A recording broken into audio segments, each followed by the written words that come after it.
My name is Barbara John. I'm a political activist for the Democratic Party. We are here today to discuss the candidacy of Charlie Shapiro for the Governor's Council in District 3. Could you give a short summary of exactly what the Governor's Council is and what it does? Sure. Well, first of all, Barbara, thank you for hosting the program. I think a lot of people know you because of your work in the Democratic Party, helping to elect Democratic candidates, and I think a lot of people thank you for that. And just the fact that you've hosted your own programs, interviewing various folks in politics and trying to inform people, I think it's great, and I appreciate you doing this as well. The Governor's Council is a very interesting body. I look at the Governor's Council as one of the most important positions in state government that almost no one's ever heard of, and the ones who have don't really have a full understanding of it. So programs like this are very important. The Governor's Council, Barbara, is essentially the only opportunity that regular citizens, regular voters have into the governor's choices for judges, also for the parole board, clerk magistrates, notaries, justices. There's a lot of different functions that the Governor's Council has that are very, very important functions, and an opportunity to talk about it on the program today with you is just terrific, so thank you again. If you ask the majority of citizens of Massachusetts about the Governor's Council, most people have never even heard of it. Why is it such a well-kept secret? I think it's not a matter of it intentionally being quiet or private or behind closed doors. But unfortunately, the folks that are in the Governor's Council, and I believe in particular in the 3rd District, have not really had the skills, the tools, maybe the drive possibly, to really educate people on why they should care about this and how they can get involved in the Governor's Council's deliberations through input in any real meaningful way. I don't think that's happened. What I want to bring to the job is the ability of folks throughout the entire district, all 32 communities, to be able to have their views heard on the nominations that are happening before the Governor's Council. It's really important that people have faith and trust in their government. It's something that I believe in very, very strongly. That's why I'm running for the position. And what I am going to do is everything within my ability to make sure that people know what's happening and allow them the opportunity to chime in on the decisions that are being made on their behalf. In the case of the 3rd District where I'm running, from this map you can see it is very, very large. It is bigger than a congressional district. In fact, it goes all the way from some of the areas in Boston, Allston, Brighton, out to Shirley and Ayer and Marlborough, and it's a very, very big district. When I decided to run for this position, Barbara, I decided I wanted to make it a constituent-focused position. I believe that the incumbent has not done that. I have a specific way that I want to make it constituent-focused, and I started off by getting nomination signatures from every single community in the district, which was the first time that's happened anywhere in recent memory at all. And I did that because I wanted to reach out to every single community, as many constituents as possible. And so that was the beginning of my focus on having this position be constituent-focused, starting off by having the campaign be constituent-focused. And how will you act differently from the way people are acting right now? The role that I'd like to play is elevating what's been happening on the Governor's Council to a more civil discussion, a more professional discussion, a more respectful discussion. And anybody who has known anything about the Governor's Council in recent years, Barbara, knows that it has been significantly less than a great source of pride, I think. And people can do their own research, but it's been in many ways dysfunctional and in some ways embarrassing. We truly need change on the Governor's Council. There is no question about that. And I'd like to play a positive role in that change. What qualifications do you need to be a governor's counselor? I think that when you vote for an alderman, a selectman, a mayor, a state rep, state senator, member of Congress, I think you're looking for somebody who is open and honest and tells you what they believe and answers your questions and isn't afraid to put forth what their thoughts are so you know what you're voting for. I think the qualifications anyone needs to be in public service or in public office are very, very similar. In my case, I'm very proud of the service that I had in the city of Newton for 2 years. I was an alderman. I worked very, very hard. During my time as an alderman, I was vice chair of the Post-Audit and Oversight Committee for the City of Newton. I'm proud of that. I was also on the Public Safety Committee for the City of Newton. And during my time on the Public Safety Committee as a Newton alderman, I am probably most proud of what I was able to accomplish in terms of something called a Silver Alert program, and that's like an Amber Alert, Barbara, but it's basically for folks with Alzheimer's. So if somebody goes missing, we can now find that person faster and bring them home safely. And as a member of the Public Safety Committee in the City of Newton, we brought that to the City of Newton. The governor liked it and came to Newton, invited me to stand with him when he signed a statewide version of that bill. And that Silver Alert program is now across the entire Commonwealth. It's already helped save a couple of folks, and I think you want to look at the candidates and see who seems open, honest, grounded, motivated to do the job, and I think those are the best types of constituent representatives. And I hope to continue my work in that, in that category. You've done many, many things in your life. What kind of things have you done that would support your running for office? You're right, I have done a number of different things. I was a former news director at a couple of TV and radio stations where I learned how to ask really good, solid questions and dig for the truth and dig for answers, and I'm very proud of that. And I also did some teaching for a while. I'm proud of that. I'm a member of the League of Women Voters. I'm a member of the Democratic City Committee in the City of Newton, in addition to being a former alderman and working on the Silver Alert program and public safety issues and affordable housing and a number of other things. So I've had a very, very interesting private and public life. Currently, I have a business where we help out marketing higher education. But one of the things I'm actually the most proud of in the media industry, there's a need for more women and minorities and folks that are of lower income but high talent. And one of the things that I worked on that I'm very proud of is establishing a scholarship program with a broadcasting school, and that encouraged and brought more people of color, more women, and more folks who had talent and also had need into the classroom.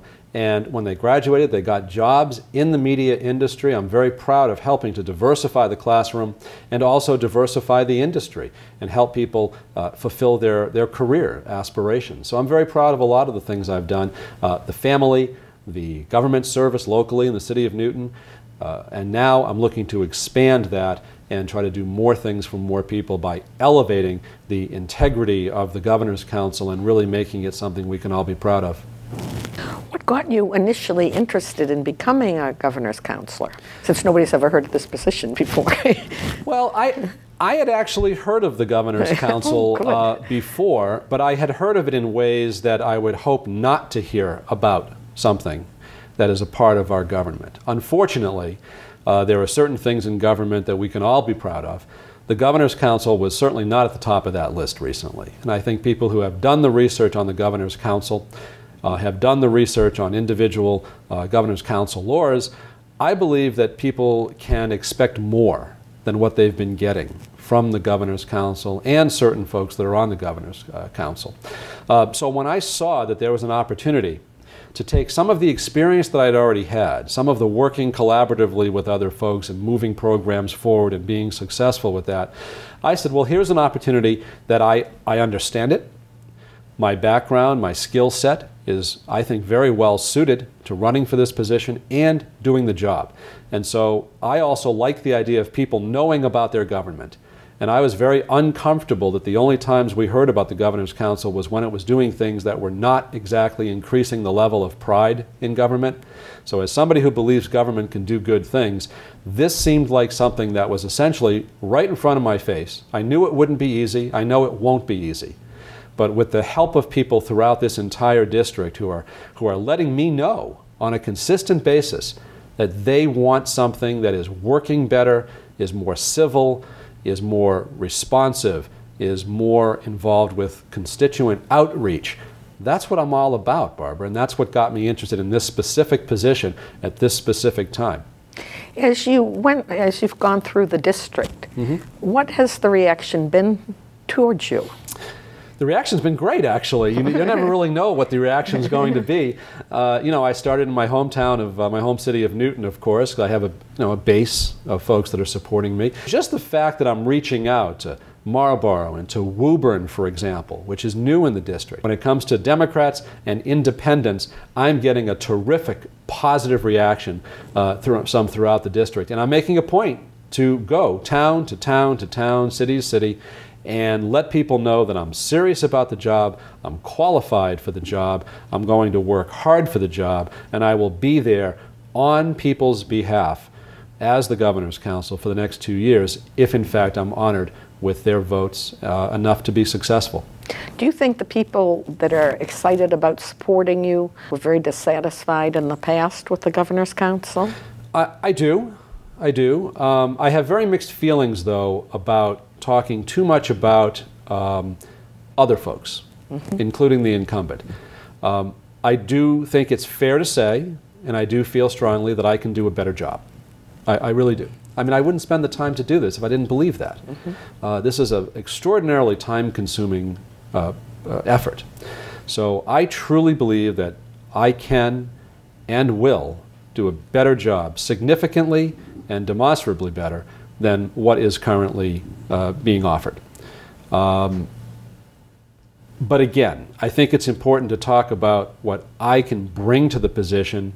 I think people who are educated voters and people who are just simply curious can Google Governor's Council and learn all they want to know. And I've actually made a point to reach out even in the campaign.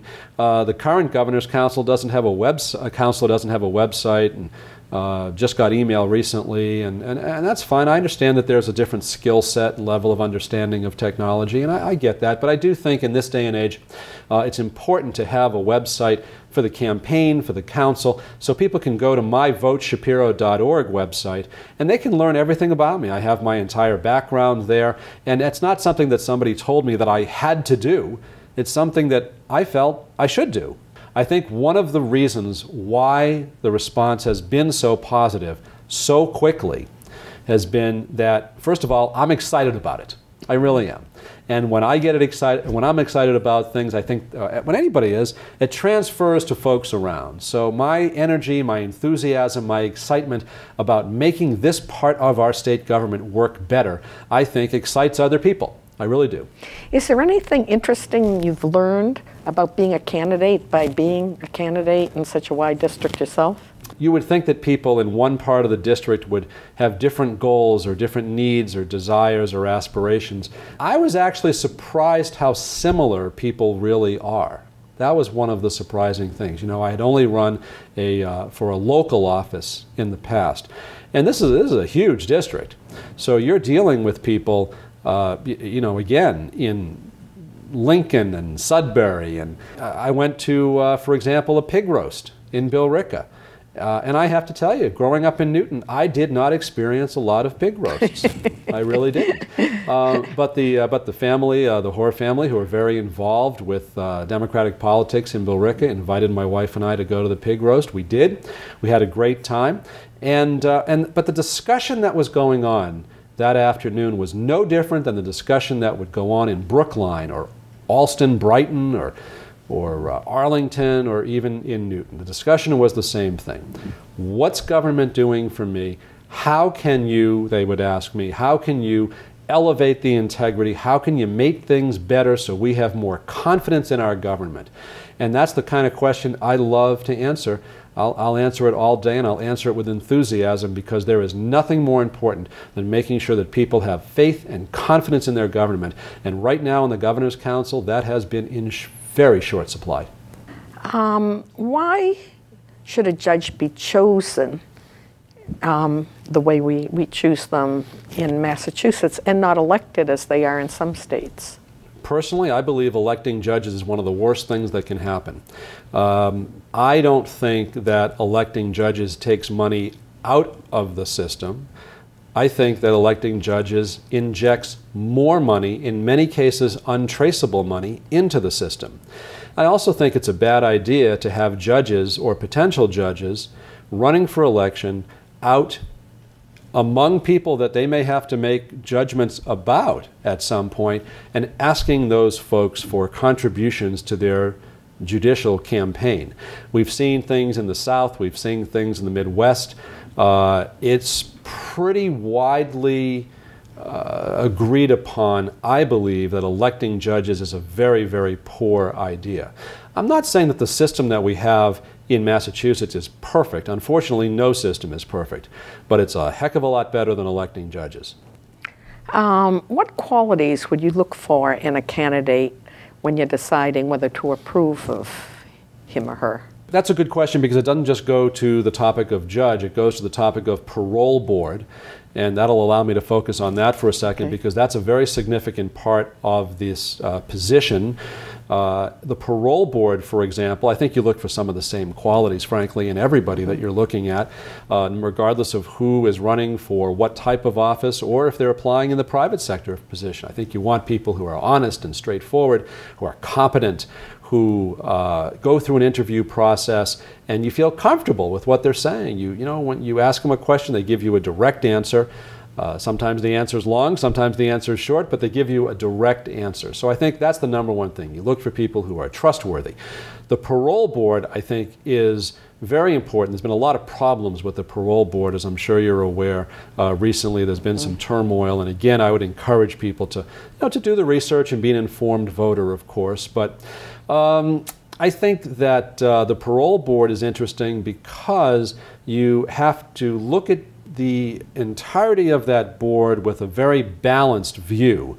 If it's too law enforcement oriented, that's one thing. If it's too social work oriented, that's another thing. So I think for the parole board, which are making public safety decisions, immediately impactful on the public safety, I think the folks that are up for parole board nominations need to be in a discussion on a consistent basis throughout the nomination and confirmation process about their sense of what the balance is between public safety and compassion. And I think those are the types of questions that, as a governor's counsel, I would look forward to asking. You just talked about the parole board. What about the qualities that you'd look for in a judge? Are those the same as the ones for the parole board? Well, I think they are. I also think we need to be very careful. In the past, some of the people that are on the governor's council have given the impression that they are the ones, perhaps, that are appointing judges. And I think, frankly, that's overreaching. I think it's overreaching quite a bit, actually. I don't think the job of governor's counselor is to give off the impression that you're the one appointing who's going to be a judge. It really isn't the position. The Judicial Nominating Commission vets the candidates for their legal expertise, for their ability to understand the law, to make appropriate decisions from the bench as an attorney or as a judge. That's what the JNC is for. The governor's job is to appoint who the governor believes would be a good judge from the pool of candidates. The governor's council does not and should not think that it is picking judges. It's just wrong. What they do, and what they should do more, is facilitate public input. So as a resident of whatever community you live in, you have the ability to chime in on those decisions. So if I'm a governor's counselor, I'm going to read up on the candidates. I'm going to ask them appropriate questions about their background. I'm going to avoid inappropriate questions, which have been asked. For example, someone's sexual orientation. I don't believe that's appropriate as part of the nomination process. It just isn't. And some of the counselors in the past have asked those types of questions. I don't think that's appropriate. So I would stand up against those types of questions, and I would focus more on someone's history, their background, their temperament, their ability to actually carry out what the laws are and protect people's rights in all the ways that we want that to happen. If somebody were vetted, and then appointed by the governor, and what would make you decide to vote against a person for a judge? Well, I think number one is if they lied about something on the interview process, and that was found out. And that's a great example of why public input is so important. I believe it's critical to open up the process at that point where people who know the candidates and have either worked with the candidates or lived in the community with the candidates have the ability to, either by phone, email, snail mail, in person, whatever it may be, have the ability to have their knowledge about those candidates brought into the Governor's Council deliberations. And that doesn't happen that much. So it's not entirely about what my personal opinion might be. I think that we want judges who the JNC feels are qualified, who the governor feels are appropriate, and who the Governor's Council believes have been completely and fully vetted with appropriate amounts of public opinion. In 2008, quite a few people ran for the Governor's Council, but only incumbents won. What makes you think that you can be more successful than in 2008? It takes a lot of work. It takes a lot of dedication. I don't believe that any of the candidates that you're referring to visited every single city and town in the district. I have. I don't believe that every single candidate that you've referred to had all of the technological applications that I'm talking about, the website, the Facebook, really being in touch with voters. You know, one of the incumbents' things that they talk about at various times is, it's a large district, I can't possibly reach out to everybody in the district. Well, I just reject that. Of course you can reach out to everybody in the district. You just have to try. And you have to use every tool that's at your disposal to reach out to everybody in the district. And that's what I'm doing. So I think that I will have a leg up, and I think that my energy and my effort and just my constant determination to do that outreach, to listen to what the concerns of people are throughout this entire gigantic district, I think that that is what can bring me success. And to me, the success is not just about being elected. The success is improving people's understanding of the Governor's Council, improving their faith in the Governor's Council, and absolutely improving their sense of pride in their Governor's Counselor. And that's what I want to bring to this position. The vast majority of people that I have spoken with throughout this campaign agree that there is a very clear need for change on the Governor's Council. And I hope to bring that change and be that person to make that change as quickly as possible. If you were to get elected during the next election, would you put as much effort into getting re-elected? When you're campaigning, you're applying for a job. That's what this boils down to.